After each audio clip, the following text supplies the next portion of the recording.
Bonsoir. Alors maintenant nous allons voir juste un peu un briefing de l'interface. Nous allons commencer par Pixel Lab.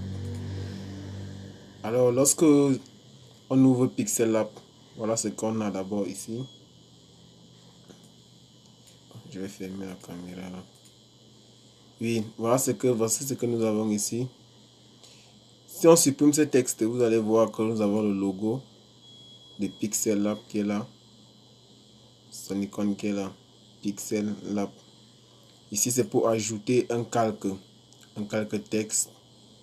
On peut ajouter la date actuelle, un ticket, une forme, une image depuis la galerie, un dessin.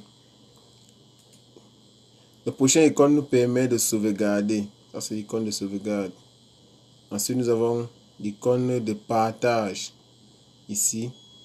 Là, c'est l'icône double quote qui contient des citations. Si nous voulons mettre une citation. Maintenant, nous avons les doubles points, les points ici.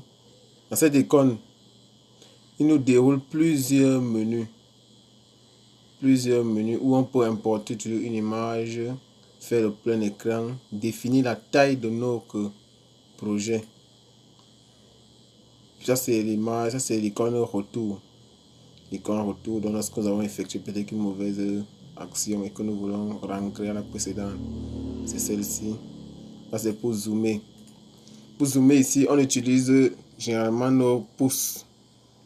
On peut utiliser nos 2 pouces ou alors on utilise nos 2 pouces. Donc lorsqu'on les serre, on les écarte, c'est pour zoomer.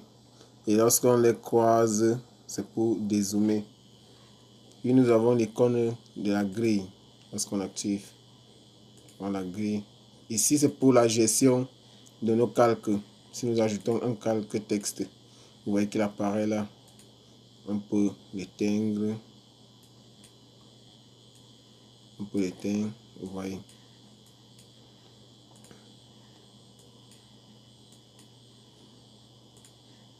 Il ne bouge pas. Par contre, lorsqu'il est actif,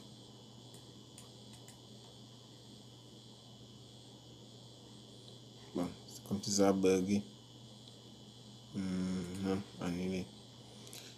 Puis ici, nous avons nos projets, non? Les différents projets sauvegardés qui sont là.